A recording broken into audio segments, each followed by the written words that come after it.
Vamos abrir as nossas Bíblias na carta escrita aos Colossenses.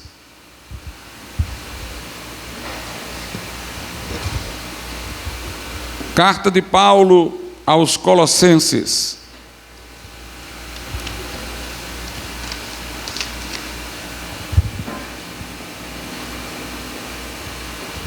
Capítulo de número 2. Aos Colossenses,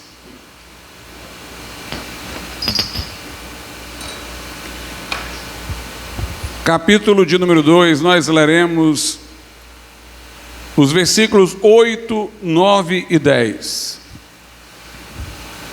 Diz assim a palavra do Senhor: tende cuidado para que ninguém vos faça presa sua, por meio de filosofias e vãs sutilezas, segundo a tradição dos homens, segundo os rudimentos do mundo, e não segundo Cristo, porque nele habita corporalmente toda a plenitude da divindade, e estáis perfeitos ou completos nele, que é a cabeça de todo principado e potestade. Podeis assentar.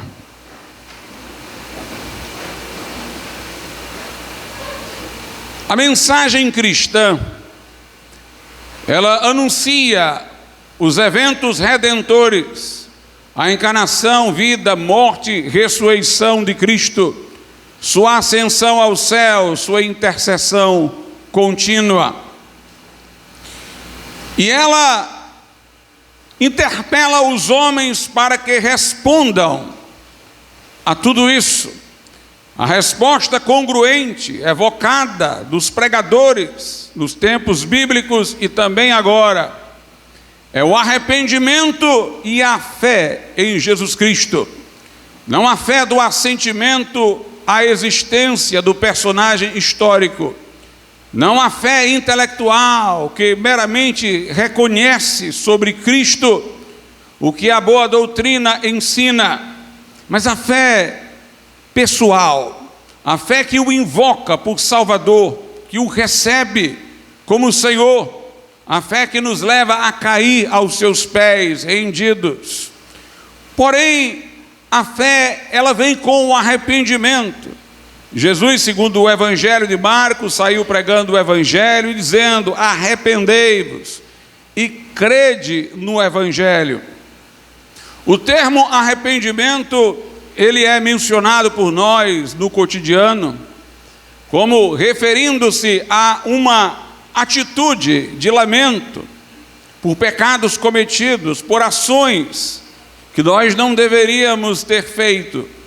Mas o arrependimento bíblico, ele recai não apenas sobre os atos que praticamos. Ele lamenta o estado arruinado da nossa natureza pela queda.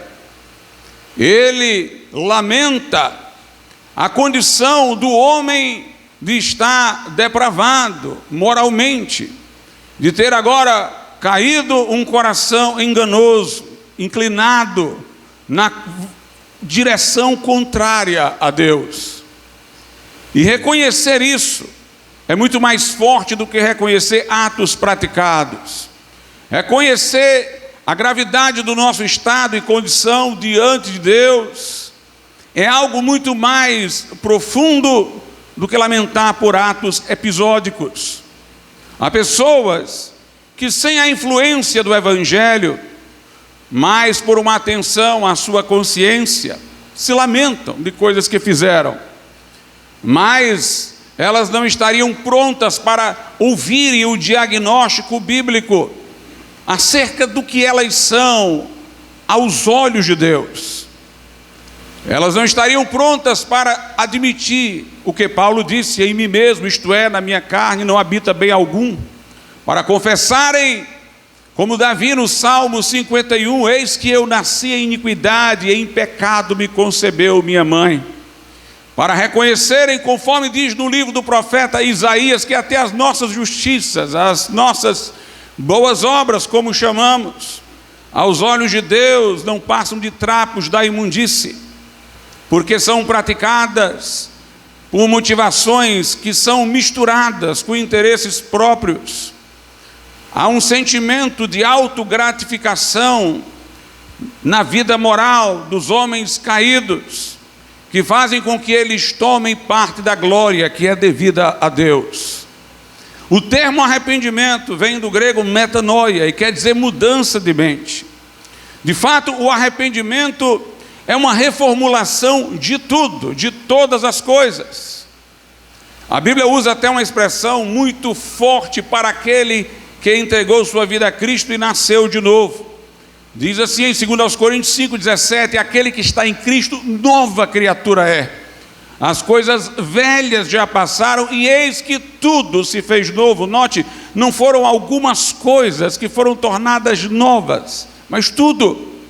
Até aquilo que continuamos a fazer, nossas atividades cotidianas, como se alimentar, beber água, dormir, já não são mais feitas da mesma maneira. Nós temos um sentimento de louvor a Deus pelo alimento, pela água, pela provisão. Nós entendemos que Ele é quem garante o nosso sono. Ele é o nosso provedor. Toda a nossa vida transpira agora renascidos louvor e gratidão a Deus. O arrependimento, portanto, ele conclui que tudo, não algumas coisas, tudo estava errado. É uma mudança de mentalidade que dá um giro completo, noutra direção. E de acordo com a Bíblia, ninguém pode se arrepender desta forma sem intervenção do Espírito Santo. Não é do homem assumir esse custo de deixar tudo para trás, de reconhecer uma imagem tão grave da sua pessoa. Todos têm um sentimento de autodefesa, de reaproveitamento de alguma coisa que fizeram, e o arrependimento só acontece através de uma obra do Espírito Santo. É nesse arrependimento que o homem se lança em fé aos pés de Jesus, confiando em Cristo para reconstruir toda a sua vida, perdoar os seus pecados, libertá-lo duplamente do passado, pelo perdão que faz desaparecer tudo aquilo que foi vivido de maneira infiel a Deus, e pelo novo coração que nos desassocia do homem que éramos. Daí a Bíblia falar de um velho homem que fomos e de um novo homem que em Cristo agora somos. O arrependimento envolve um custo, irmãos. O custo de olhar para trás e dizer que tudo foi sem proveito. Paulo diz: se alguém tem de que se gloriar na carne, muito mais eu. Ele diz aos Filipenses: sou hebreu de hebreus, da tribo de Benjamim. Fui, quanto ao sentido da lei, pelos judeus tido como irrepreensível, fariseu, aprendi aos pés de Gamaliel. Ele tinha possibilidades enormes no meio do seu povo. Ele diz: mas tudo isso que por mim poderia ser tido como ganho, eu reputei-o perda por amor de Cristo, e considero como nada para ganhar a Cristo diante da excelência do conhecimento de Cristo Jesus, meu Senhor. Essa atitude, meus irmãos, envolve uma sensação para aquele que não entende o que está recebendo, de novo, de desperdício, de tudo que foi conquistado, de tudo que foi obtido, uma sensação de que todas aquelas coisas foram inúteis. Só Deus pode revolucionar de uma hora para outra a mente de uma pessoa, para ela fazer essa revisão inteira de todas as coisas. E exatamente por causa dessa luta de alguns que não querem assumir este custo, é que existem às vezes pseudo-conversões. Pessoas que simpatizam com o Evangelho, que apreciam a mensagem, que gostam daquilo que é pregado, mas não querem dizer que tudo quanto tinham está errado, que tudo quanto pensavam era inútil. Elas querem de alguma maneira assumirem a identidade cristã, mas fazerem um sincretismo com aquilo que elas pensavam antes. E tem sido este o caminho pelo qual muitas vezes a igreja tem saído dos trilhos, pelo sincretismo, a vontade de conjugar a fé cristã com algum pensamento secular, com alguma demanda temporal, com alguma moda estratégica, a vontade de aproveitar-se do que antes possuía para aquilo ali render dentro do cristianismo. E uma das ameaças que a igreja primitiva teve foram os judaizantes. Eram judeus zelosos, e por incrível que pareça, eles abraçaram o cristianismo, mas eles queriam que o cristianismo entrasse numa relação de sincretismo com o judaísmo deles. Eles não queriam o cristianismo puro, eles ouviram a mensagem, mas filtraram aquilo que queriam, adaptaram o pregado a eles, aquilo que eles já reputavam de grande importância, fizeram remendos e adaptações. E os judaizantes, por exemplo, diziam que a salvação era através da fé em Cristo, sim, mas não apenas através da fé.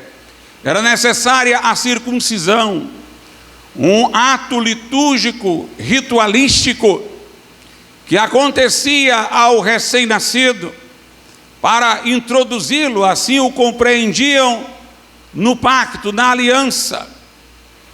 E aquele que fosse circuncidado e cresce, poderia ser salvo. E quem cresce e não fosse circuncidado, se não circuncidasse, não seria salvo. Então, um rito de iniciação na infância era tido como necessário para a salvação. Paulo foi tão forte contra isso, que Paulo disse que se alguém ficasse abalado com esta mensagem errada e se deixasse circuncidar, a fé que porventura ele tivesse em Cristo de nada valia, porque ele não estava a confiar inteiramente em Cristo, mas confiava apenas parte em Cristo, parte no rito de iniciação.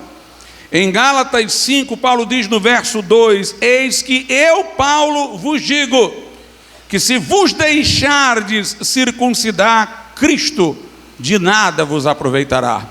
Se vocês aceitarem que ainda precisam de uma circuncisão além da fé, então a fé em Jesus que vocês possuem nada vale, porque é uma confiança parcial, não é uma confiança absoluta em Cristo para a salvação. Infelizmente, ao longo do tempo, esta coisa terminou influenciando a cristandade e surgindo a prática do batismo infantil, que tomaram como análogo a circuncisão. E alguns chegavam a dizer que esta prática batismal infantil regenerava a pessoa, lhe dava a filiação divina, lhe infundia o Espírito Santo, e que sem o rito de iniciação a pessoa não poderia ser salva, ainda que crendo. Aqui nós temos o momento incipiente que isso surgiu. Os judaizantes acreditavam que para além da fé, as obras da lei eram necessárias à salvação. O homem deveria colaborar através do mérito próprio, mas Paulo diz em Gálatas 5, versículo de número 4: separado estais de Cristo, vós os que vos justificais pela lei, da graça tendes caído. Ou seja, se vocês além de Cristo querem se justificar diante de Deus por meio das obras, do cumprimento da lei, como se o mérito de vocês contasse tanto quanto Cristo para a salvação, então vocês declinaram da mensagem da graça, vocês estão separados de Cristo. Os judaizantes queriam transportar para dentro do cristianismo todas as festas judaicas, como Páscoa, Pentecoste, e manter um calendário litúrgico. Mas Paulo, mais uma vez, também os combateu por isso. Gálatas 4, versículos 9, 10 e 11. Mas agora, conhecendo a Deus, ou antes sendo conhecidos por Deus, como tornais outra vez a esses rudimentos fracos e pobres, aos quais de novo quereis servir? Guardais dias e meses, e tempos e anos, receio de vós, que não haja trabalhado em vão para convosco. Paulo diz: eu tenho medo de ter sido inútil pregar para vocês. É o que ele diz em Gálatas 3 e 11. Ele diz: porque vocês continuam guardando solenidades, festas judaicas, como se aquilo que elas prefiguravam já não tivesse acontecido. Cristo é a nossa Páscoa, Paulo diz aos Coríntios. O Pentecoste, como prefiguração, projetou o derramamento do Espírito Santo que já havia ocorrido, e não nos fora dada a ordem nem de Cristo, nem dos apóstolos, para voltar a celebrar essas festas litúrgicas. Mas além dos judaizantes, nós tivemos os gnósticos. Os gnósticos não eram judeus que tinham agora se professado cristãos e vinham trazendo uma bagagem judaica que não queriam renunciar. Os gnósticos, eles eram adeptos da filosofia grega. Eles traziam a mentalidade helênica e eles abraçaram o cristianismo, mas queriam trazer para dentro do cristianismo suas concepções filosóficas.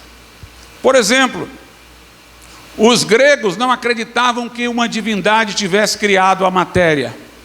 Para eles a matéria era eterna, e a matéria não era coisa boa. Na visão platônica, foi por sair de um voo ascensional para o alto que os homens, segundo a alegoria, perderam as asas, caíram e foram enclausurados dentro de um corpo físico, e o desejo era de se livrar do corpo, do que era material.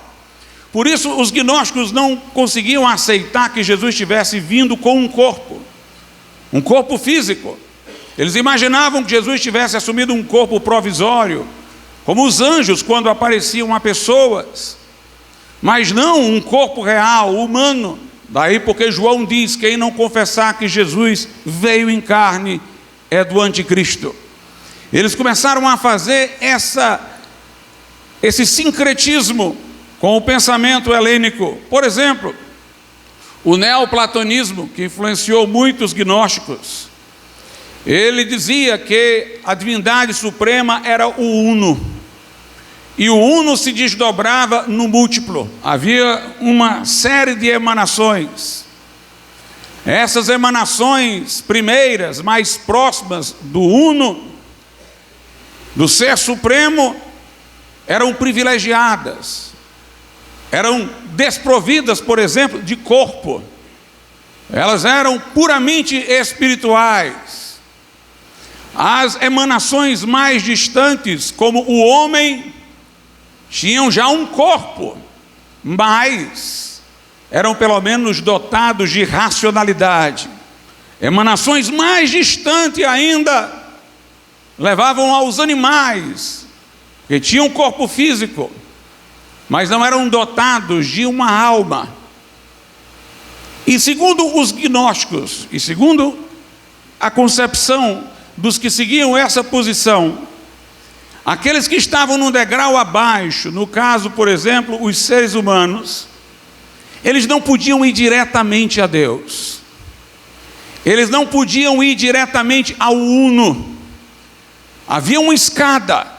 Entre eles e o Uno havia emanações antecedentes, mais próximas do Uno. Então eles tinham que venerar quem estava no andar de cima, para, venerando quem estava no andar de cima, eles terem acesso até o Uno.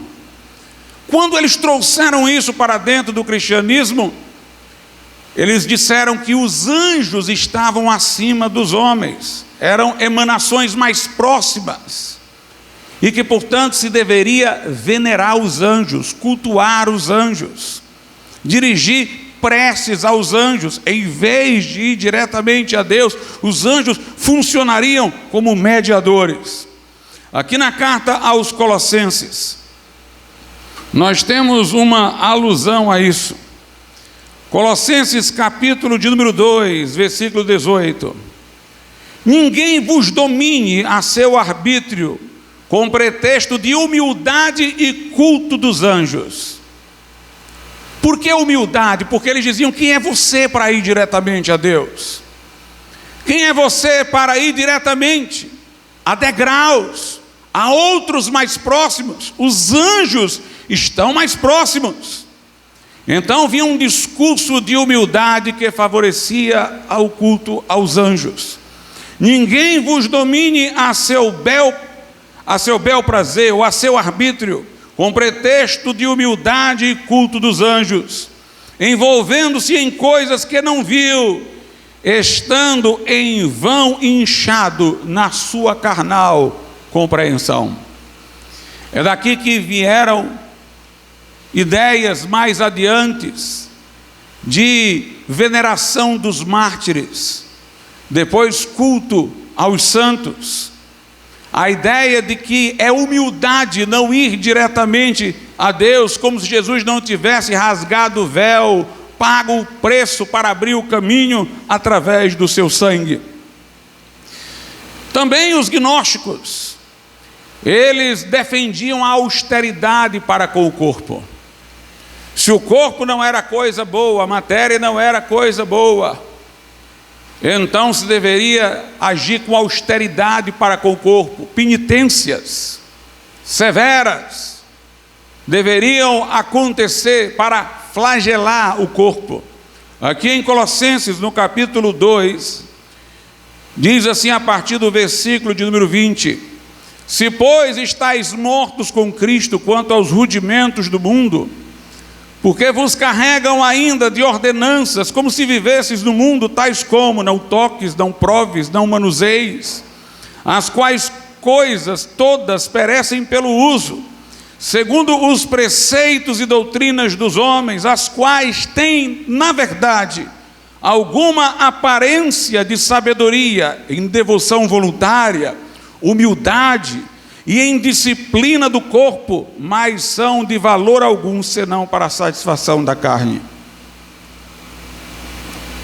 Ou seja, essas pessoas eram severas com o corpo.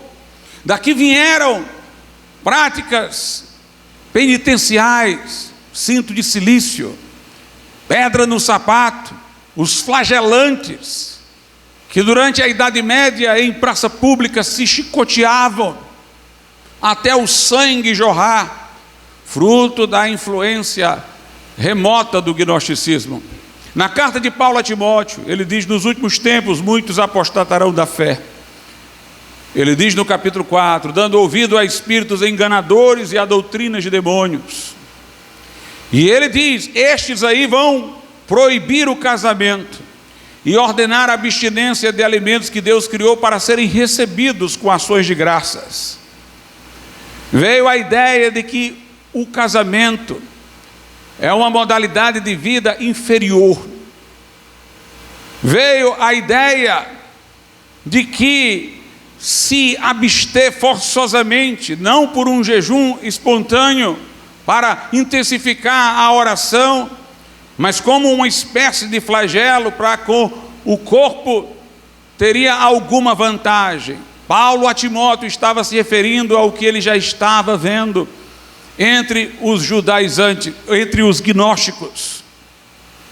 Portanto, meus amados irmãos, o gnosticismo fez essa adaptação do cristianismo ao pensamento filosófico grego, e foi uma ameaça para o cristianismo original. Por isso os apóstolos se levantaram, Paulo, João, contra o gnosticismo.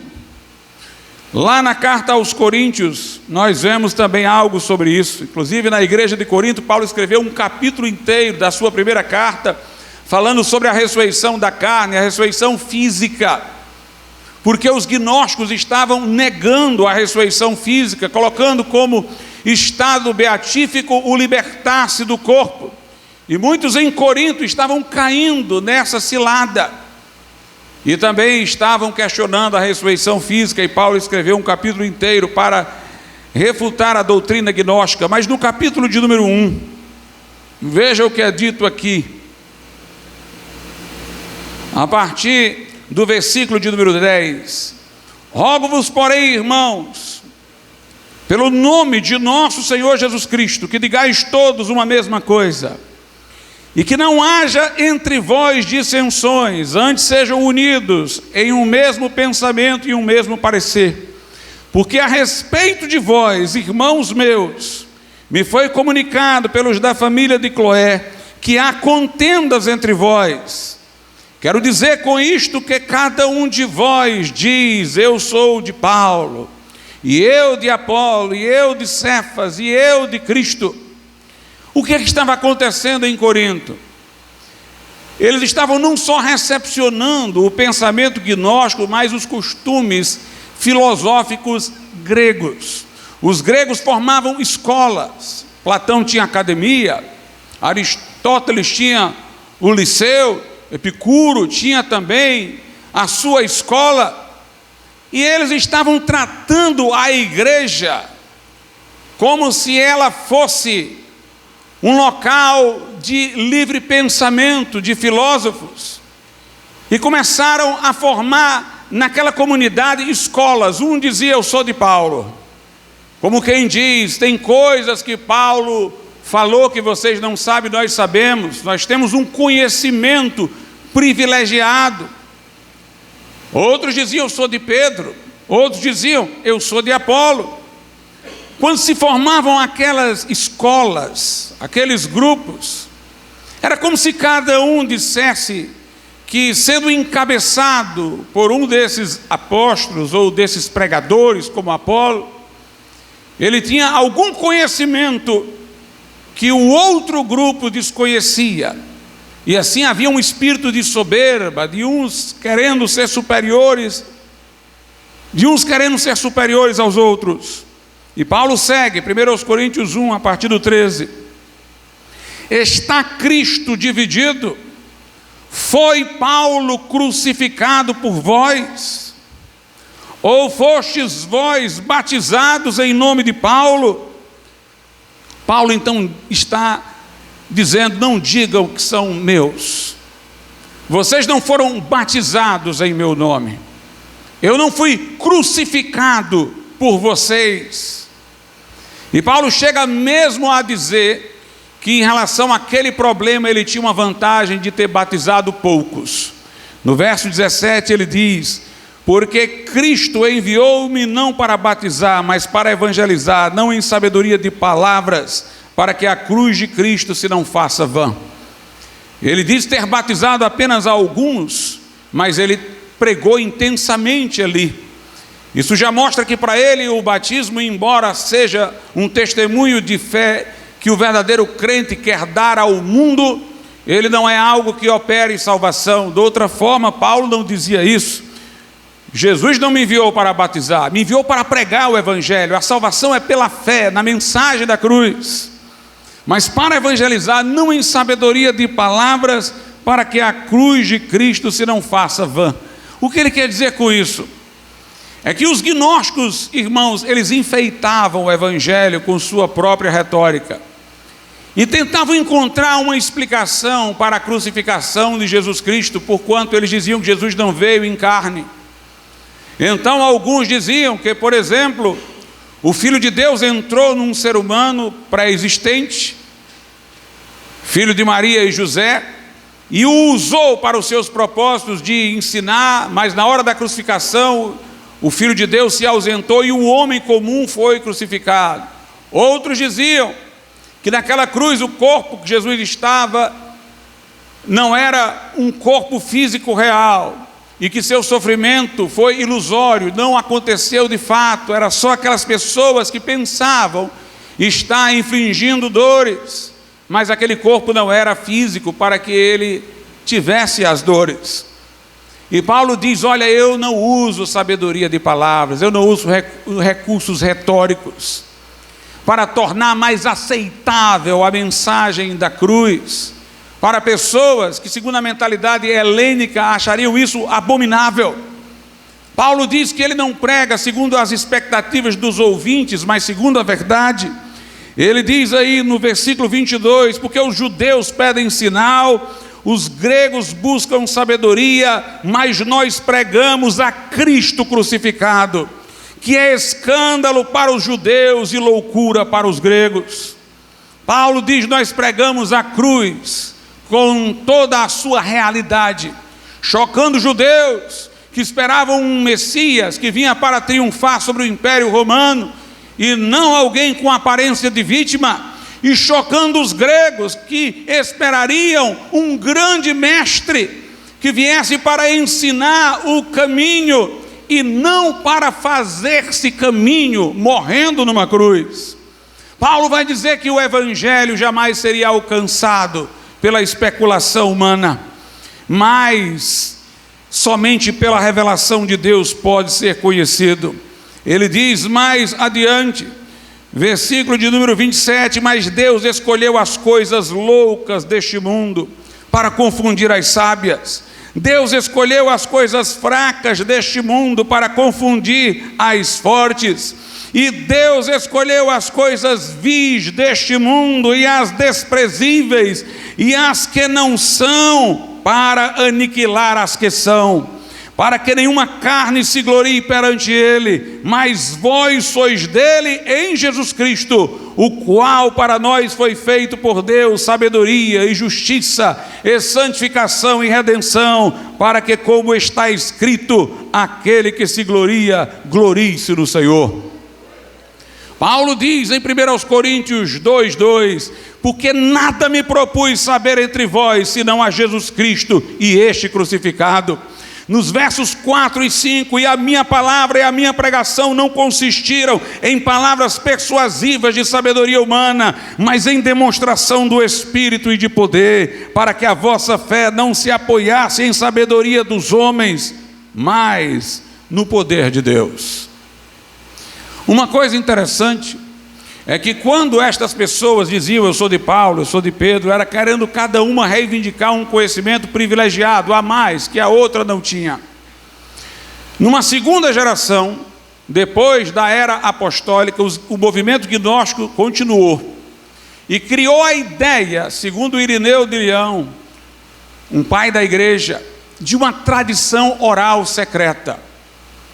Eles diziam que havia coisas que não estariam nos livros do Novo Testamento, mas que Jesus Cristo teria ensinado oralmente, e que eles eram portadores dessa tradição oral.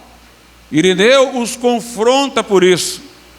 Era um desejo de dizer ao outro: você tem os livros, você tem o Novo Testamento, pois eu tenho uma coisa a mais que você não tem. Além da Bíblia, nós temos uma informação secreta que nos foi passada para manter uma posição de superioridade.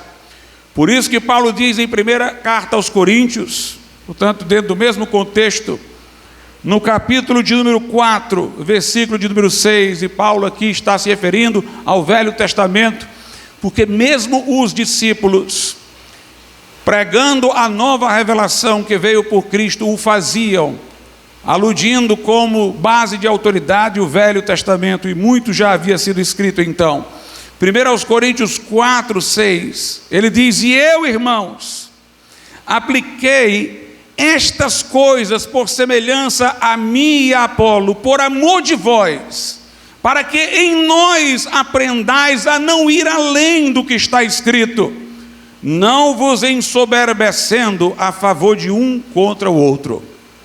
Então Paulo diz que aqueles que querem se exceder às Escrituras com algum conhecimento privilegiado, algum segredo, alguma tradição oral, que eles conhecem e outros não, eles estão se ensoberbecendo diante do outro, mas a Escritura nivela a todos nós e gera igualdade, sendo a base comum de autoridade para todos os crentes.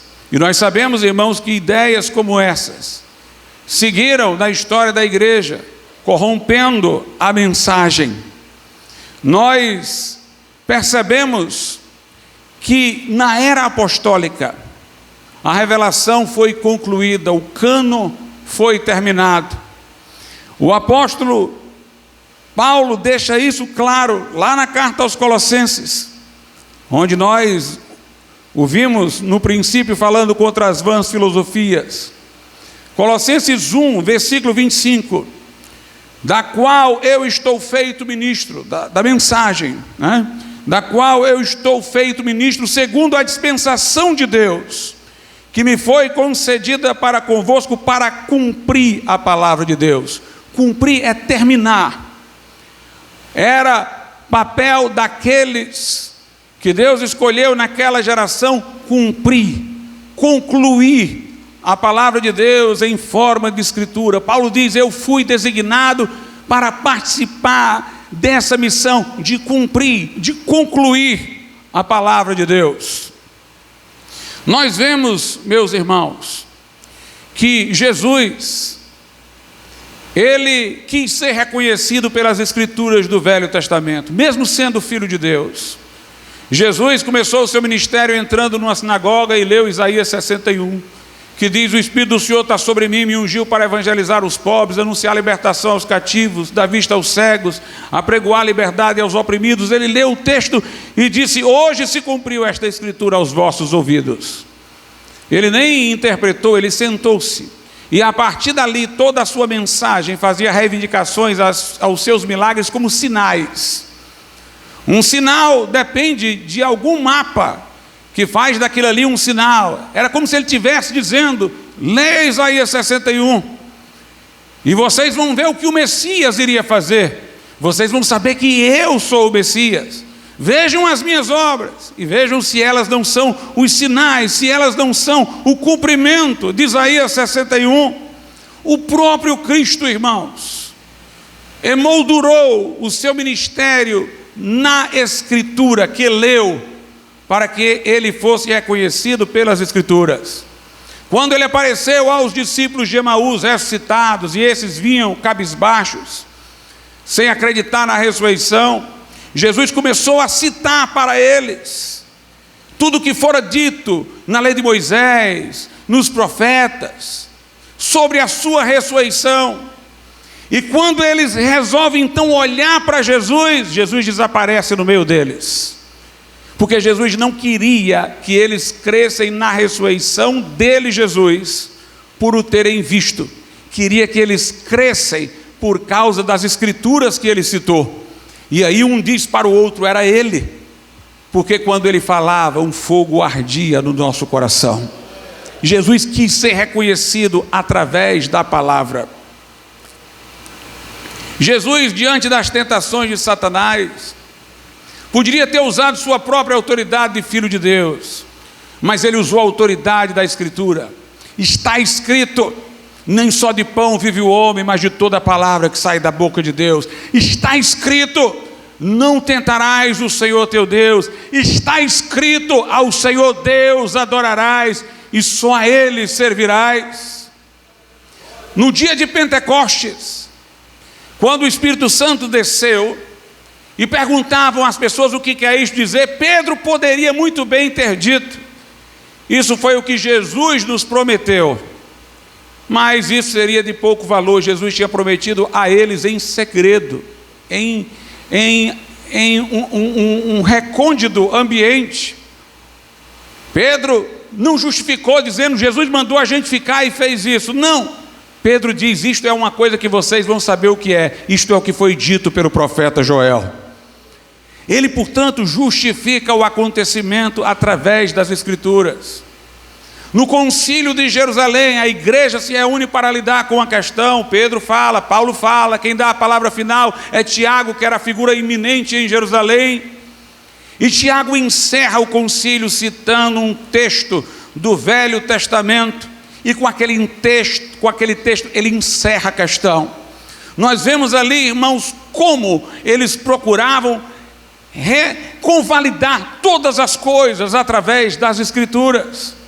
Lendo os evangelhos, nós estamos vendo sempre a Bíblia dizer: isso aconteceu para que se cumprisse o que foi dito pelo profeta Isaías, o que foi dito pelo profeta tal, todos os acontecimentos vão sendo convalidados pelas Escrituras do Velho Testamento. O Novo Testamento, na medida em que era escrito, já tinha autoridade reconhecida. Pedro, na sua segunda carta, ele diz que os indoutos, incautos, torcem as cartas do apóstolo Paulo, que já tinham sido escritas. Aí Pedro diz: como eles o fazem com outras escrituras. Então Pedro já reconhecia as cartas de Paulo como escrituras. E obviamente a comunidade a qual ele estava escrevendo também. Nós vemos na carta a Timóteo, Paulo citar como estando escrito um texto de Deuteronômio: não atarás a boca do boi que debulha, e um texto que está nos evangelhos: digno é o obreiro do seu salário. Eles, como está escrito, ele faz essas duas citações, uma do Velho Testamento, uma que está nos evangelhos. Provavelmente ele estava citando o evangelho de Lucas, com quem andou, mas Lucas já se baseou em Mateus e Marcos. Então os evangelhos, na medida em que foram escritos, já eram reconhecidos como palavra de Deus. O Apocalipse foi escrito por João, e João apregou a maldição para quem subtrair ou acrescentar aquele livro. João destinou o Apocalipse a 7 igrejas da Ásia Menor.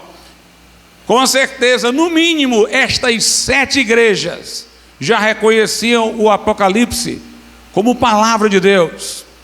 A igreja foi reconhecendo paulatinamente, de modo que no século II, por volta do ano 150, o Código Muratoriano já fazia constar praticamente todos os livros do Novo Testamento como reconhecidos como canônicos. É interessante como questões sobre a Trindade, questões sobre a divindade de Cristo geraram tantas polêmicas e concílios universais. Mas os livros da Escritura tiveram sim, às vezes, reconhecimento em um concílio pequeno aqui, outro ali, sempre regional. E como isso foi pacificado naturalmente, porque a comunidade cristã foi reconhecendo diretamente pelos próprios livros que eles eram inspirados por Deus. Nós não reconhecemos a Bíblia pela autoridade de homem, porque Paulo nos ensinou a fazer isso. Paulo disse: ainda que eu mesmo, ou um anjo do céu vos anuncie outro evangelho, seja anátema. Ele diz aos Gálatas, como quem diz: não aceite uma coisa diferente desse evangelho, porque eu disse, ou porque um anjo desceu para dizer. Indicando que o evangelho está acima dele, que o evangelho tem autoridade própria. A palavra de Deus fala por si mesma, é viva e eficaz, é mais penetrante que espada aguda de 2 gumes. Deus no Velho Testamento responsabiliza Israel por aceitar a mensagem dos falsos profetas, porque Deus vai dizer que não tem como confundir a palavra dele com a dos homens. Ele diz assim pela boca do profeta: o que tem a ver a palha com o trigo, o que tem a ver a mensagem desses falsos profetas com a verdadeira, com o trigo. Esta palavra falsa não alimenta, a que vem de Deus alimenta. Aí diz o profeta: porventura não é a minha palavra, diz o Senhor, um martelo que esmiuça a penha e um fogo que consome a lenha. A palavra de Deus tem autoridade própria, e assim ela foi reconhecida pela igreja ao longo do tempo. Se nós lermos os primeiros pais da igreja, encontraremos todos os livros do Novo Testamento citados. Se nós lermos Tertuliano, encontraremos praticamente todos os livros do Novo Testamento em suas obras, citados como autoridade, como fonte de fé. Paulo escreve a uma igreja e diz: a carta que eu mandei para vocês, leiam na outra, e a carta que eu mandei para outra, leiam nessa. Portanto, as cartas de Paulo já tinham leitura litúrgica, comunitária, nos cultos, já naquele tempo. Nós não podemos confiar, irmãos, em tradições humanas, mas no que está escrito.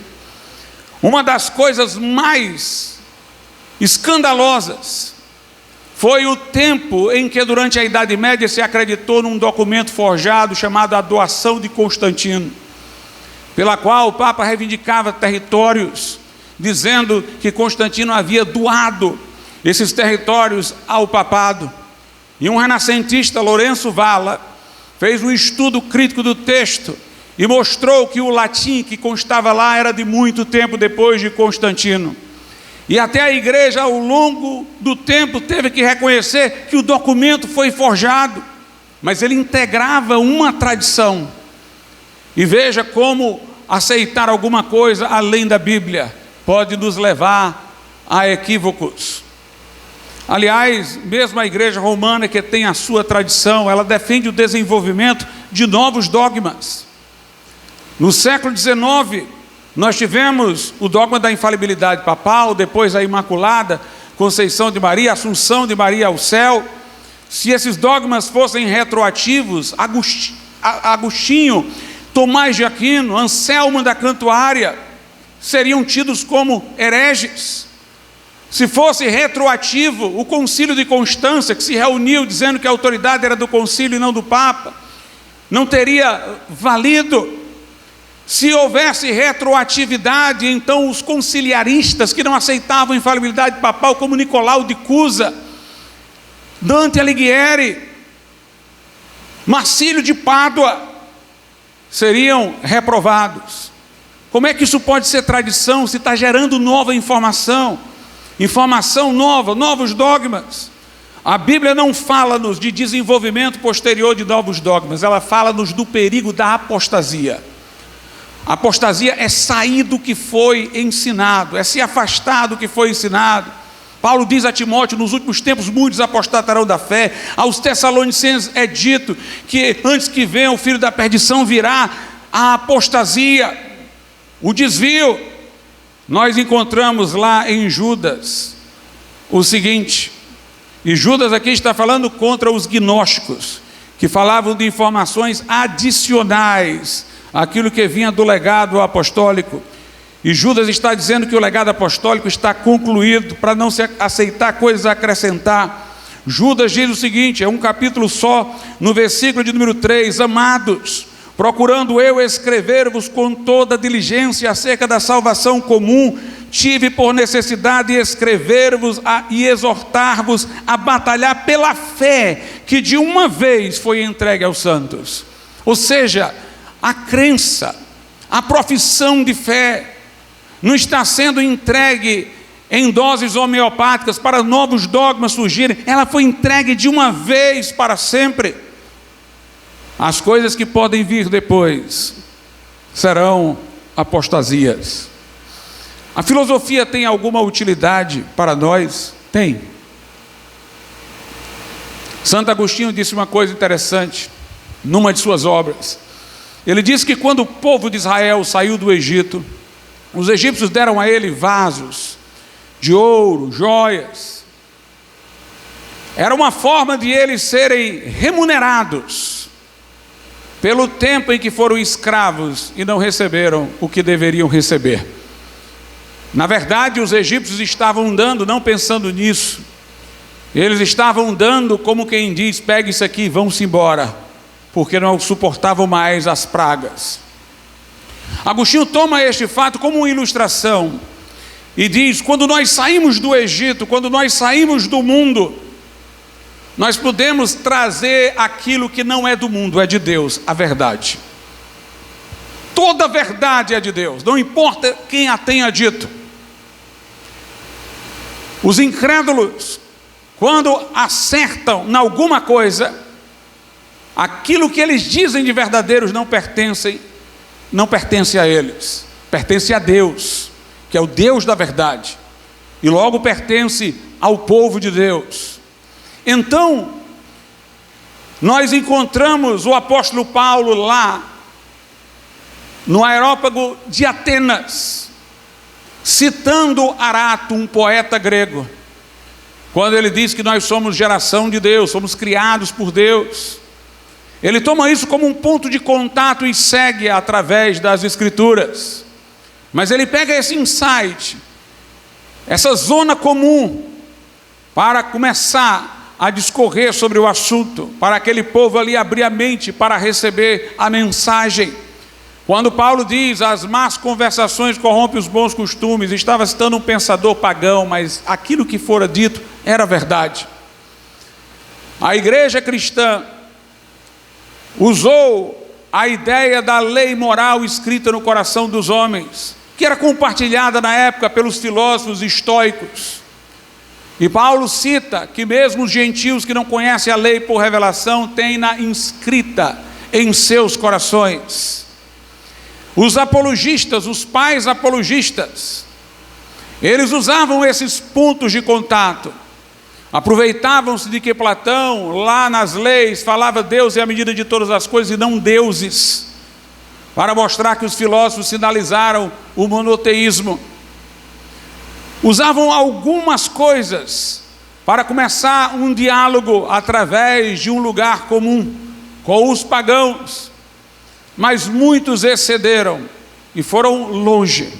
Alguém diz, pastor, a doutrina da Trindade, ela tem algum endividamento com a filosofia? De maneira nenhuma. Aliás, quem elaborou de maneira didática o que a Bíblia ensina sobre a Trindade foi Tertuliano e Novaciano. Curiosamente, estes dois, eles foram hostilizados pela maioria da igreja de seu tempo, porque eles abraçaram a ideia de um maior rigor da disciplina, e a igreja na época estava mais frouxa na sua moral para receber em imposições pessoas que tinham negado a fé. Mas é interessante que Tertuliano foi que criou essa fórmula. Deus é uma só substância em três pessoas. Mas Tertuliano era exatamente o pai da igreja que advertia do perigo da filosofia entrar na nossa seara. Era ele que dizia o que tem em Jerusalém com Atenas. Portanto, ele não tinha nenhuma dívida com o pensamento filosófico. Ele entendeu a Trindade pelas Escrituras. No Contrapraxias, ele defende a Trindade usando as Escrituras.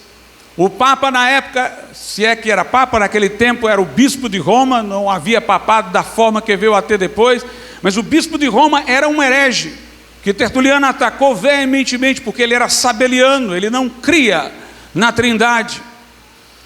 E Tertuliano, ele vai dizer, lá em João 1, diz, no princípio era o Verbo estava com Deus e o Verbo era Deus. Se o Verbo estava com Deus, distingue-se de Deus. Se ele era Deus, então ele é Deus também. Logo, só tem como a gente entender esse texto vendo Jesus como uma pessoa distinta do Pai, mas consubstancial ao Pai. Enquanto o Verbo está com Deus, é a pessoa distinta do Pai. Mas se o Verbo era Deus, é uma só substância com o Pai. Agostinho dizia, Jesus falou, eu e o Pai somos um. Se Jesus quisesse dizer que ele era o Pai e não havia duas pessoas, ele teria dito, eu sou o Pai. Mas ele disse, eu e o Pai, dois, somos, no plural, duas pessoas, um, a unidade de substância. Em Hebreus 1, a Bíblia diz que Jesus é a expressa imagem do ser de Deus. A palavra ser ali, no original, é substância, é a expressa imagem da substância. É a substância, novamente, em sua inteireza, representada, unidade de substância e distinção de pessoas. O ensino sobre isso nos veio da Escritura Sagrada. Nós, irmãos, podemos usar os insights, nós podemos pegar os pontos de contato, mas sem fazer concessão, sem fazer adaptação do Evangelho. Na Idade Média, nós tivemos uma situação altamente prejudicial. Houve uma fase da Idade Média que queriam interpretar a Bíblia usando categorias platônicas. Na segunda parte da Idade Média, com categorias aristotélicas, por influência de Alberto Magno e Tomás de Aquino. E houve, meus irmãos, sujeição muitas vezes do Evangelho a postulados filosóficos ou o uso de postulados filosóficos para deturpar a mensagem do Evangelho. Por exemplo, na Idade Média havia duas correntes sobre a ceia do Senhor. Uma dizia que a ceia era um memorial, era simbólica. Não havia nenhuma mudança de substância no pão, no vinho, mas ali se tinha um símbolo. Jesus não poderia ter pego aquele pão e dito: isto é o meu corpo, se ele estava com o corpo dele lá. Ele não poderia, ao partir o pão, estar dizendo literalmente: isto é o meu corpo partido, se ele não tinha morrido ainda. Ali não poderia ser renovação, repetição do sacrifício de Cristo, porque não tinha havido sacrifício nenhum até então. Quando Jesus disse: isto é o meu corpo, foi quando ele disse: eu sou o caminho, eu sou a porta. Ele estava dizendo que aquele pão representava o seu corpo, o vinho representava o seu sangue. E depois de tê-los dado aos discípulos, ele fala novamente do vinho. Ele não chama de sangue, ele chama de vinho. Ele diz: nunca mais beberei do fruto da vide, até que convosco beba no reino de meu Pai. Continua chamando de suco de uva. 1 Coríntios 11, Paulo diz: todas as vezes que comerdes deste pão, ele não fala do corpo, embora o pão simbolizasse o corpo de Cristo no ato de comunhão, mas ele diz: todas as vezes que comerdes deste pão e beberdes deste cálice, anunciais a morte do Senhor. Ela não está acontecendo, está sendo pregada visivelmente com uma imagem, até que ele venha. Se até que ele venha, ele não está ali, incorporado aos elementos. E Jesus disse no final: fazei isto em memória de mim. Essa é a visão bíblica, a visão de que era um memorial a ceia do Senhor. Alguns gostam de citar João capítulo de número 6, onde Jesus diz: quem come a minha carne, bebe o meu sangue, tem a vida eterna, porque minha carne é verdadeiramente comida e meu sangue é verdadeiramente bebida.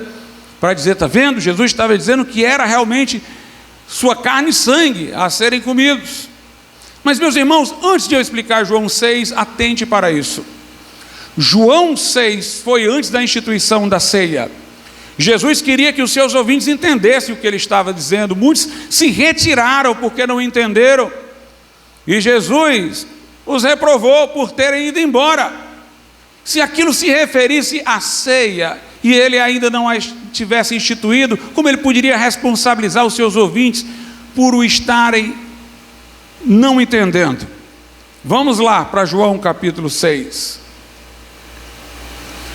Em João capítulo 6, vamos entender a mensagem de Jesus no contexto. No verso 54 ele diz assim: quem come a minha carne e bebe o meu sangue tem a vida eterna, e eu ressuscitarei no último dia. Se isso fosse interpretado como a ceia do Senhor, toda criança que não tivesse participado da primeira comunhão não seria salva, porque ele diz que tem que comer a carne dele, beber o seu sangue para ter a vida eterna. Mas o que é que ele diz? Quem come a minha carne, bebe o meu sangue, tem a vida eterna, e eu ressuscitarei no último dia. Agora lê o verso 40. Portanto, a vontade daquele que me enviou é esta: que todo aquele que vê o Filho e crê nele tem a vida eterna. Mesma coisa, ó, e eu ressuscitarei no último dia. Comer a carne de Jesus, beber o seu sangue, portanto, é crer nele. Está inseguro ainda? Leia aí João 6 ainda, versículos de números 33, 34 e 35. Porque o pão de Deus é aquele que desceu do céu e dá vida ao mundo. Disseram-lhe, pois: Senhor, dá-nos sempre desse pão. E Jesus lhes disse: eu sou o pão da vida. Aquele que vem a mim não terá fome, quem crê em mim nunca terá sede. Comer a sua carne e beber o seu sangue era se apropriar de seu sacrifício pela fé, era receber o seu sacrifício pela fé. Notadamente é isso que o contexto da pregação está dizendo claramente aos nossos ouvidos. E aliás, eu tomo o texto aqui, onde Jesus diz assim no versículo 35, eu sou o pão da vida. Se quando ele disse do pão, isto é o meu corpo, o pão virou o seu corpo, então quando ele disse aqui, eu sou o pão, então ele virou pão. Se alguém entender que quando ele disse do pão, isto é o meu corpo, aquilo virou o corpo físico dele, então agora ele está dizendo, eu sou o pão. Então ele virou pão? De maneira nenhuma. Agora, por que é que lá nos versículo 5 diz assim, porque a minha carne verdadeiramente é comida e o meu sangue verdadeiramente é bebida? Porque Jesus vai mostrar que se alimentar dele pela fé, que não é físico, é espiritual, é a verdadeira alimentação. Ele está dizendo aqui, não é que sua carne é um alimento físico, ele está dizendo é que o alimento físico não é verdadeiro, verdadeiro é o espiritual. Veja o que ele diz em João 6 ainda, versículo 48, eu sou o pão da vida, vossos pais comeram o maná no deserto e morreram, este é o pão que desce do céu para que o que dele comer não morra. Jesus está dizendo o seguinte, o alimento que vocês comem aqui, esse alimento que vocês comem, mas amanhã tem fome de novo. Comem, mas vão morrer. Até o maná que veio do céu, morreu. O alimento físico não é o verdadeiro. Ele inverte. O alimento físico é que é um símbolo do alimento verdadeiro. O alimento verdadeiro é o espiritual, é a minha carne e meu sangue apropriados pela fé. A minha carne é verdadeiramente alimento espiritual. É como quando Jesus disse, eu sou a videira verdadeira. Ele não estava querendo dizer, eu sou uma planta. Ele estava querendo dizer, a videira que vocês têm física, ela é só um símbolo. Videira verdadeira sou eu unido a vocês, espiritualmente. Eu em vocês, vocês em mim. A verdade é o espiritual, e não o físico. É isso que Jesus está tentando dizer àquelas pessoas, irmãos. É como quando ele disse à mulher samaritana, tu bebes da água deste poço e torna a ter sede. Esta água física não pode ser água de verdade, é só uma metáfora, porque você volta a ter sede, mas a água que eu te der, se fará em ti uma fonte a jorrar para a vida eterna. Era água física? Não, era espiritual. Ele está dizendo que a verdadeira água não é a física, é a espiritual. A verdadeira videira não é a física, é a espiritual. Sua carne e seu sangue são verdadeiramente alimentos da forma espiritual. Tanto isso é verdade, que quando Jesus pregou, muitos quiseram ir embora. Aí veja aí a partir do versículo 60. Muitos, pois, dos seus discípulos, ouvindo isto, disseram, duro é esse discurso, quem o pode ouvir? Sabendo, pois, Jesus em si mesmo que os seus discípulos murmuravam disso, disse-lhes, isto escandaliza-vos, que seria vós, se visseis subir o Filho do Homem para onde primeiro estava? Agora veja o 63, o Espírito é o que vivifica, a carne para nada aproveita, as palavras que eu vos digo são Espírito e vida. Ou seja, eu não estou falando fisicamente, estou falando espiritualmente. Mas a outra tese, que era apreciada pela superstição popular, muitos dos da Idade Média vinham de uma geração que fora forçada ao cristianismo pelos seus líderes tribais. Quando cai o Império Romano, muitos dos bárbaros vão abraçando o cristianismo porque o seu líder abraça e impõe batismo a todos. Muitas superstições pagãs eram preservadas e muitos gostavam de coisas mágicas e gostavam da ideia de que, ditas certas palavras, aquilo ali tinha uma transformação. Mas os medievais tinham dificuldade de sustentar essa posição, porque dizendo que aquela hóstia havia se mudado no corpo de Cristo, o gosto, o cheiro ainda era de trigo. E para então resolverem isso, eles adotaram as categorias de Aristóteles da substância e acidente. Eles disseram, este elemento aqui que é de trigo, ele muda a sua substância e vira o corpo de Cristo, mas mantém os acidentes, o cheiro, o gosto de trigo. É curiosa a explicação de Tomás de Aquino. Ele diz, uma das razões para isso pode ser porque seria muito chocante para a gente comer de forma antropofágica. uma carne mesmo. Então Deus, levando em conta a nossa sensibilidade, manteve o cheiro e o gosto do trigo. Como, irmão, se Deus proíbe a antropofagia? Mas era uma sutileza filosófica, como o texto que nós lemos lá. Ninguém vos engane por filosofias, vãs sutilezas. Se Aristóteles soubesse que estavam dizendo aquilo com o seu pensamento, ele próprio também ia dar um passo para trás. Ia dizer, não era isso que eu estava falando, quando eu distingui substância e acidente. Muita gente pensa que por Lutero ter criticado muito Aristóteles, ele desprezava a filosofia, desprezava Aristóteles, mas o ensino de Aristóteles foi mantido em Wittenberg, depois da Reforma. Lutero cita inúmeras vezes, quando o assunto convém, Aristóteles, para falar de questões equitativas, de justiça. Ele cita Aristóteles para falar da lógica de Aristóteles. O problema dele não era com Aristóteles filósofo, ele dizia, o meu problema é com Aristóteles teólogo. Porque quando você faz de Aristóteles um teólogo, você nem é fiel a Aristóteles, nem é fiel ao cristianismo. O cristianismo é modificado e Aristóteles é modificado. Os dois são agredidos. As palavras duras que suas obras trazem contra Aristóteles devem ser entendidas dessa forma. Contra o Aristóteles tornado teólogo cristão. Aqui eu vou ler um trecho da obra de Lutero, Conversas à Mesa. Veja como ele não despreza a filosofia e entende o seu valor para o limite que lhe é próprio. Ele diz, somente Deus, por meio de sua palavra, orienta o coração para que ele possa conhecer de forma autêntica como é perverso, corrupto e hostil a Deus. Depois Deus leva o homem a conhecer a Deus, a saber, como se libertar do pecado, e como, passado este mundo miserável e fugaz, ele pode obter a vida eterna.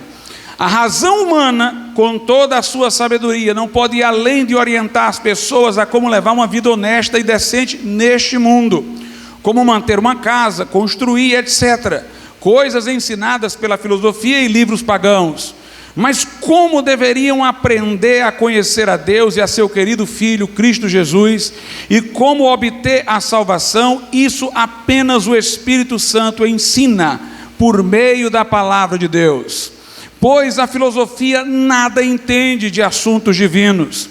Não digo que os homens não possam ensinar e aprender filosofia, aprovo isto, desde que dentro de limites razoáveis e moderados, que a filosofia se restringe aos seus domínios estabelecidos por Deus, e vamos utilizá-la como uma personagem numa comédia, mas não se pode tolerar que ela seja confundida com a teologia, como tampouco se tolera que a fé seja transformada em acidente ou qualidade, pois palavras como essas são meramente filosóficas, usadas em escolas e em questões temporais, que o senso humano e a razão podem compreender, mas a fé é uma realidade do coração, tendo seu ser e substância próprios, dados por Deus como sua obra peculiar, não sendo uma realidade corporal que possa ser vista ou tocada.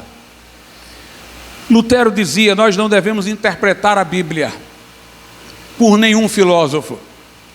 A Bíblia deve ser interpretada pela Bíblia.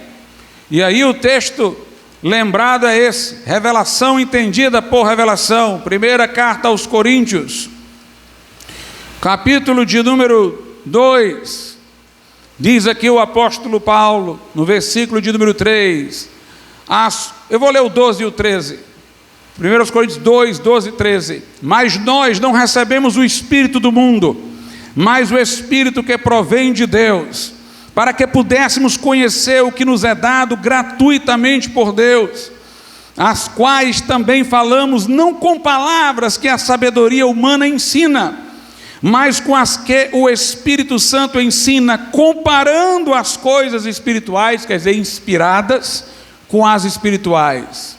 O método hermenêutico não é interpretar a Bíblia à luz de Aristóteles, de Platão, de filósofos, de tradições, é interpretar a Bíblia pela Bíblia, o texto pelo contexto, as partes mais obscuras pelas partes mais claras, comparar o inspirado com o inspirado, comparar coisas espirituais com espirituais. Durante a Reforma, nós tivemos um outro grande desafio: a doutrina da justificação pela graça mediante a fé. O período medieval assimilou tanto o pensamento de Aristóteles, que quando eles liam a Bíblia e aparecia o termo justiça no Novo Testamento, eles liam não com o sentido próprio que a Bíblia dá ao termo, eles liam com o sentido atribuído por Aristóteles. Aristóteles fala de justiça de duas formas: justiça como o hábito de dar a cada um o que é seu, uma virtude de ser equitativo, e também justiça como, obviamente, retribuição, quando entra na esfera do castigo e saímos da justiça comutativa. Bem,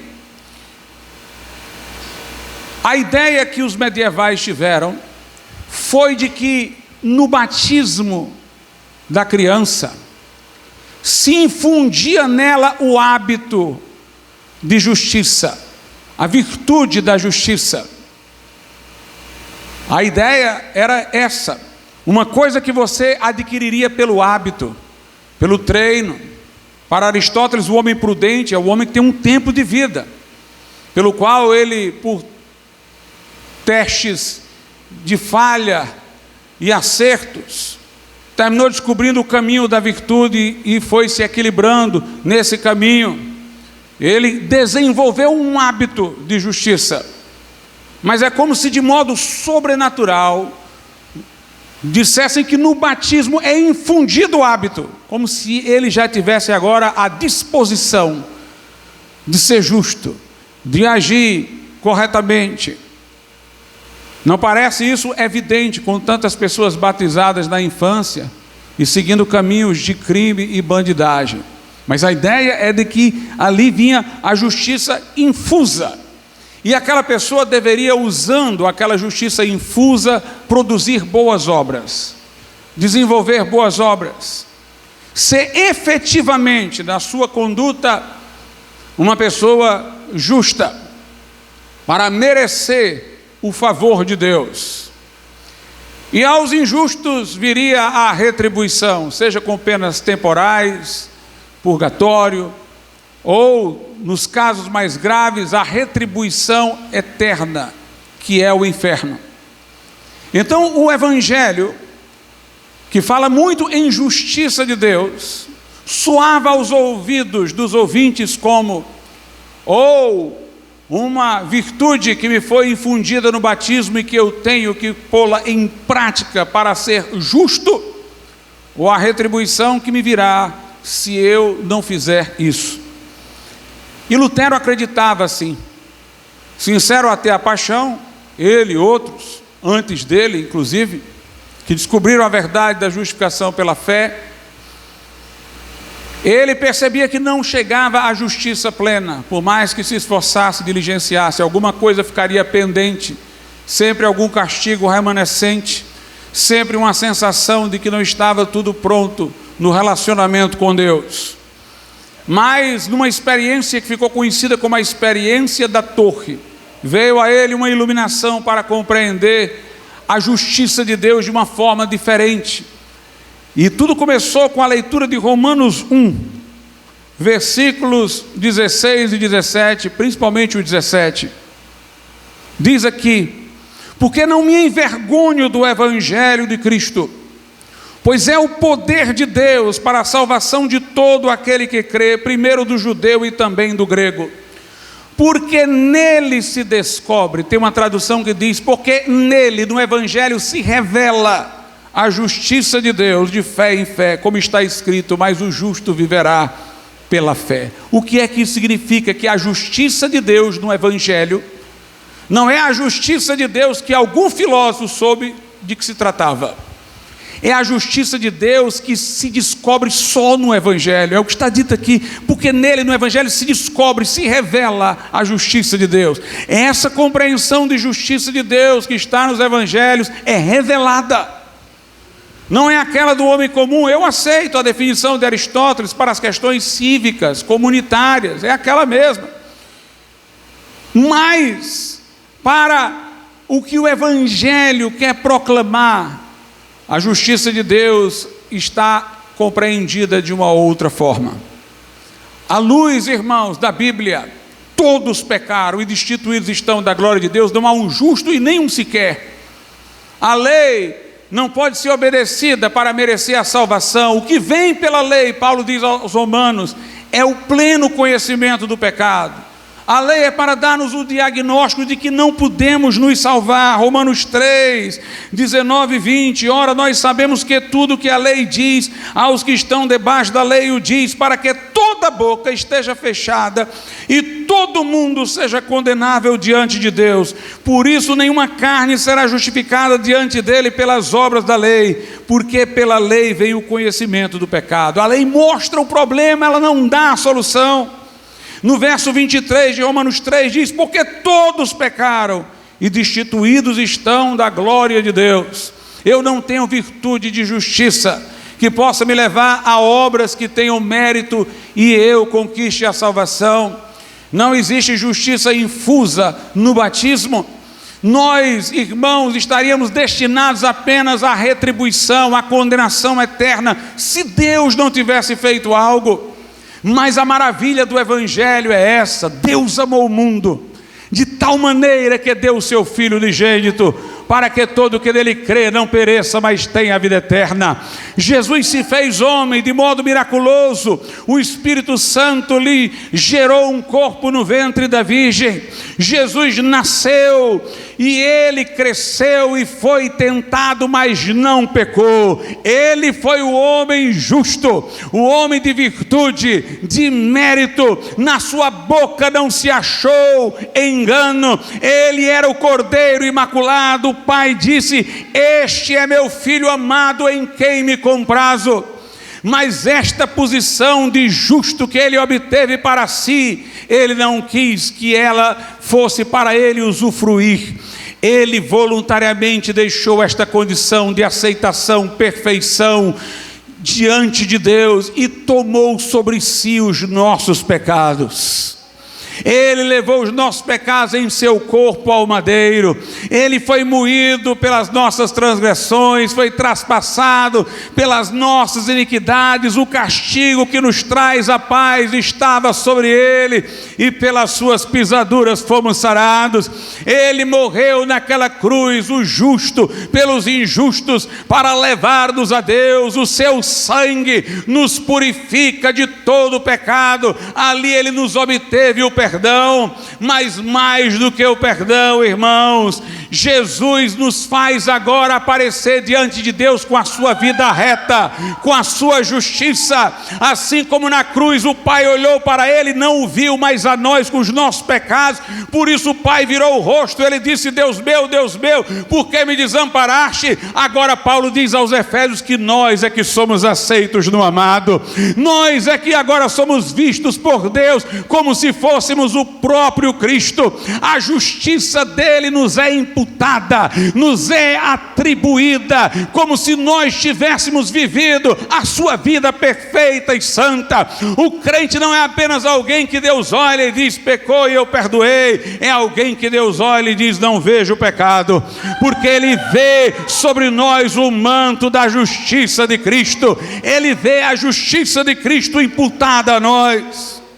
Em Romanos 3 diz no versículo 24: sendo justificados gratuitamente pela sua graça. Não poderia haver ênfase maior do que essa, duas vezes, gratuitamente por sua graça, pela redenção, pelo preço de resgate que há em Cristo Jesus, ao qual Deus propôs para propiciação pela fé no seu sangue, para demonstrar a sua justiça pela remissão dos pecados dantes cometidos sob a paciência de Deus, para demonstração da sua justiça neste tempo presente, para que ele seja justo e justificador daquele que tem fé em Jesus.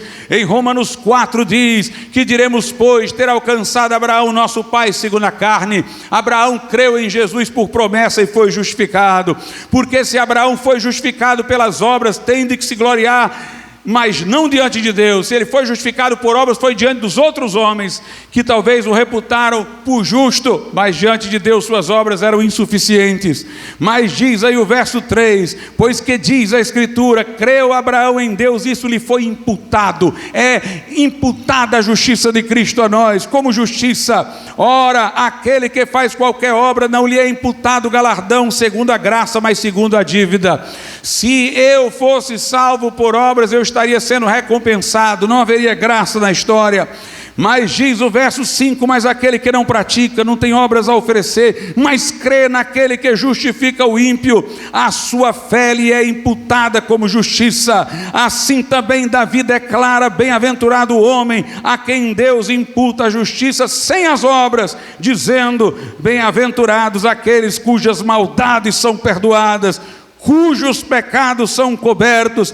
Bem-aventurado o homem a quem o Senhor não imputa o pecado.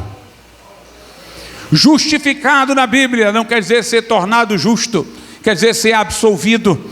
A Bíblia diz: é Deus que nos justifica, quem nos condena. O que é oposto de justificar é condenar. O termo é forense, é judicial. Ou alguém é condenado ou é justificado, que é o mesmo que nós chamamos aqui de ser inocentado, absolvido das acusações. Deus bate o martelo e inocenta o crente, porque a dívida já foi paga, porque a justiça de Cristo é imputada ao que crê. Nós temos um advogado para com o Pai, Jesus Cristo justo. Nós temos um sumo sacerdote que nos representa, sentado à destra de Deus. Isso significa que o crente, porque é salvo por fé e não por obras, vai sair por aí pecando de maneira nenhuma. Paulo diz: nós haveremos de pecar para que a graça fique maior? De modo nenhum. Nós, ao crermos, morremos para o pecado, como viveremos ainda nele? O mesmo Cristo que nos perdoa e justifica nos liberta. Se o Filho de Deus vos libertar, verdadeiramente sereis livres. O crente é regenerado e posto numa estrada de santificação. O verdadeiro crente dá fruto, mas é salvo por graça mediante a fé, não pelos frutos que produzir. Por isso que, partindo deste mundo, ainda que imperfeitos, nós não iremos para o purgatório, iremos para o céu. Por isso Jesus disse ao malfeitor que se converteu na última hora: hoje tu estarás comigo no paraíso. Jesus disse: entraram duas pessoas no templo, um publicano e um fariseu. O fariseu falava consigo mesmo, porque com Deus não era a oração dele para se autogratificar. Ele olhava para o publicano ali humilhado e dizia a Deus em oração: Senhor, graças te dou, porque eu não sou como este publicano, pecador. Eu dou o dízimo de tudo que ganho, eu jejuo 2 vezes por semana. E o publicano estava lá arrependido e humilhado. Todo crente verdadeiro chega arrependido, logo ele não vai permanecer no pecado.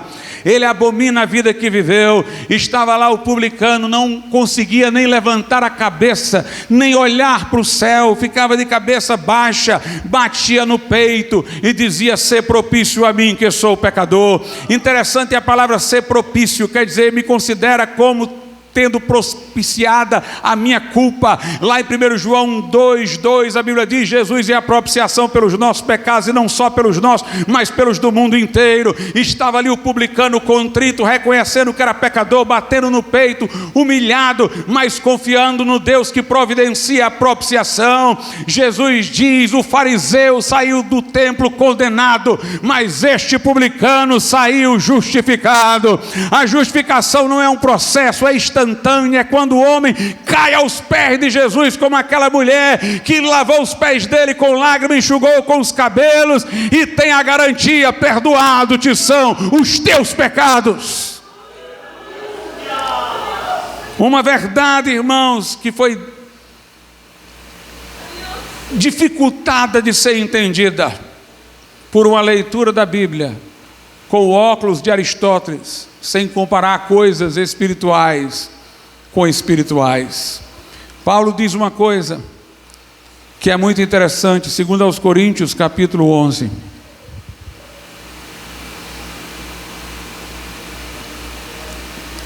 Ele diz assim a partir do verso 1: quisera eu me suportasseis um pouco na minha loucura. Suportai-me, porém, ainda, porque estou zeloso de vós, com o zelo de Deus, porque vos tenho preparado para vos apresentar como uma virgem para um marido, a saber, Cristo. Mas temo que, assim como a serpente enganou Eva com a sua astúcia, assim também sejam de alguma sorte corrompidos os vossos sentidos e se apartem da simplicidade que há em Cristo.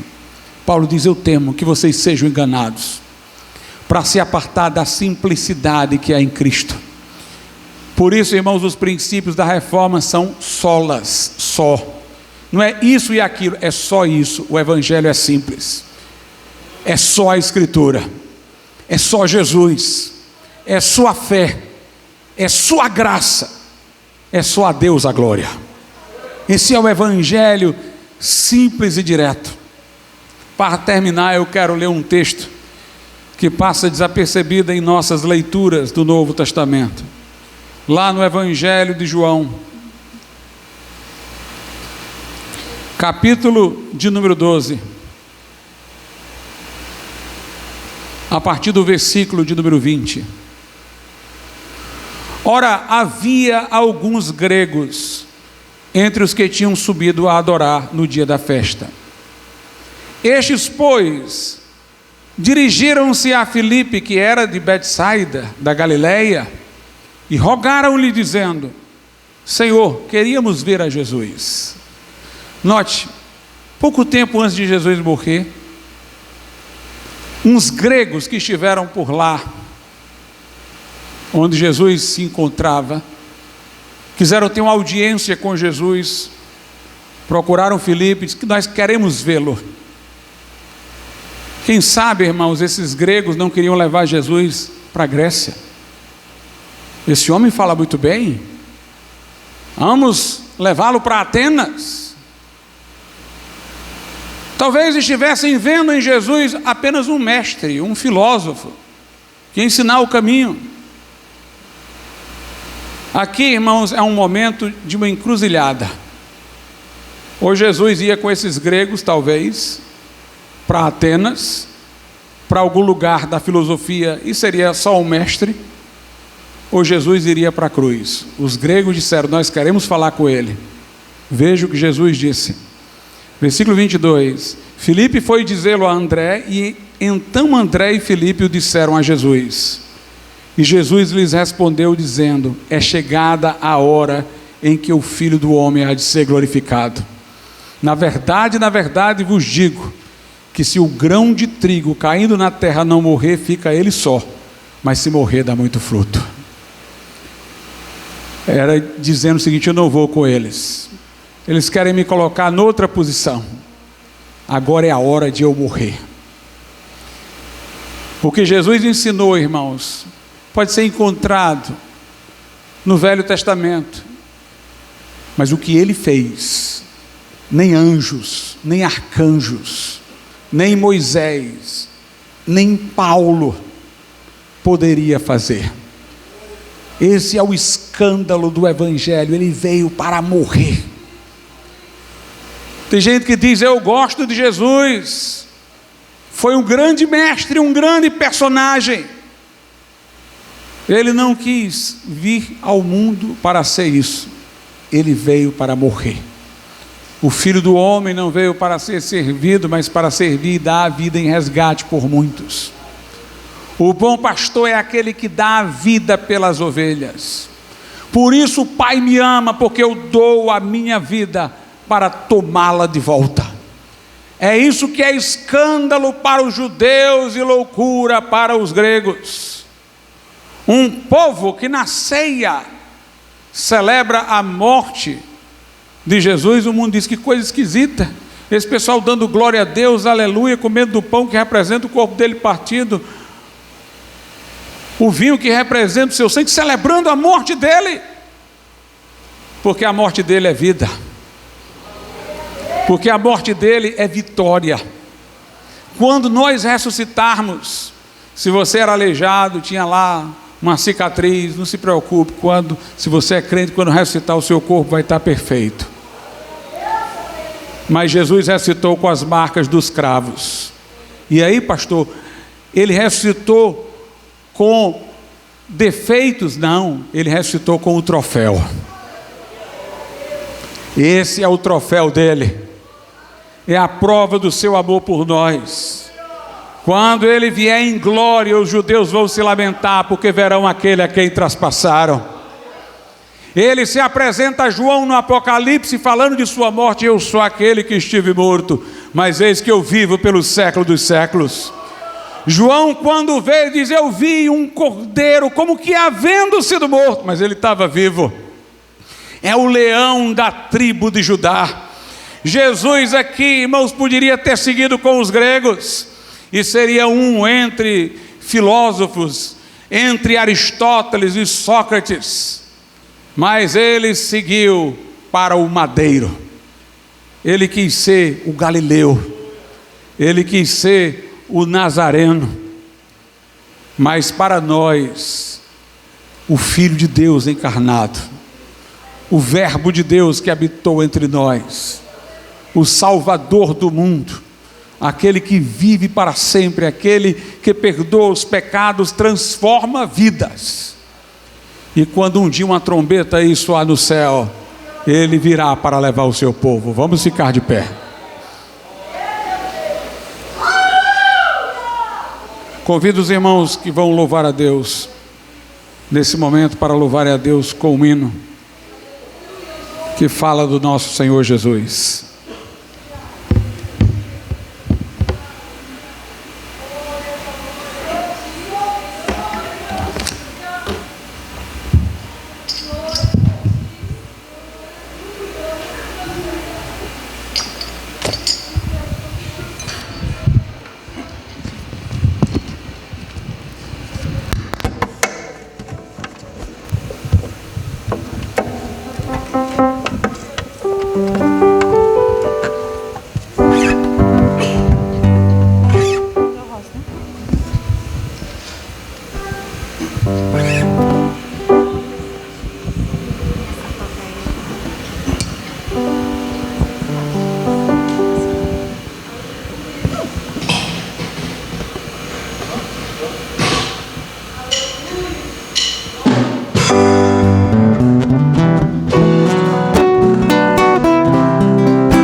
Como eu, e dissipar a escuridão com sua luz.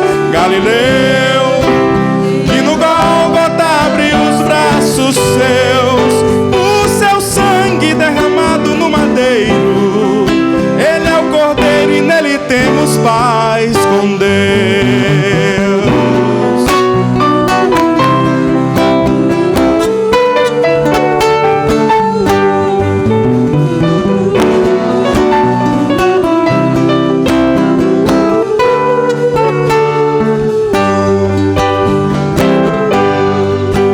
Hoje em dia nós temos a alegria de vivermos na dispensação da fé.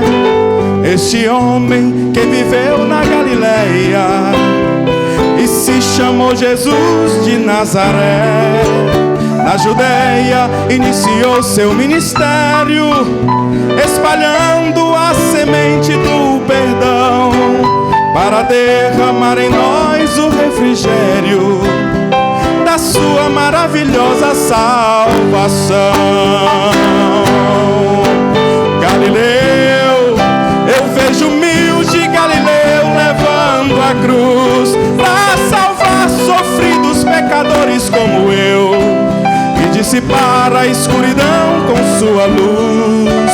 Galileu, que no Gólgota abriu os braços seus, o seu sangue derramado no madeiro. Ele é o Cordeiro e nele temos paz com Deus. Galileu, eu vejo humilde Galileu levando a cruz para salvar sofridos pecadores como eu e dissipar na escuridão a sua luz. Galileu, que no Gólgota abriu os braços seus, o seu sangue derramado no madeiro. Ele é o Cordeiro e nele temos paz com Deus. Galileu, Galileu, ele é o Cordeiro e nele temos paz com Deus. Galileu, Galileu, ele é o Cordeiro e nele temos paz com Deus.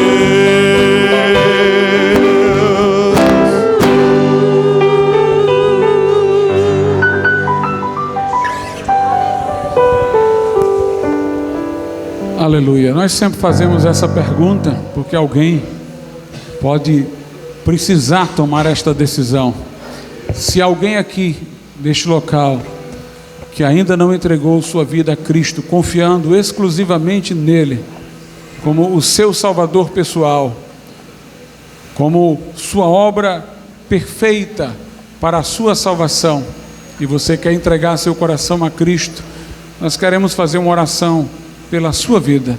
Levante a sua mão e nós vamos orar por você. Se houver alguma pessoa que nessa noite queira e precise tomar esta decisão, confiar seu coração a Cristo, num ato definido de compreensão do Evangelho e fé em Jesus Cristo como único e todo suficiente Salvador.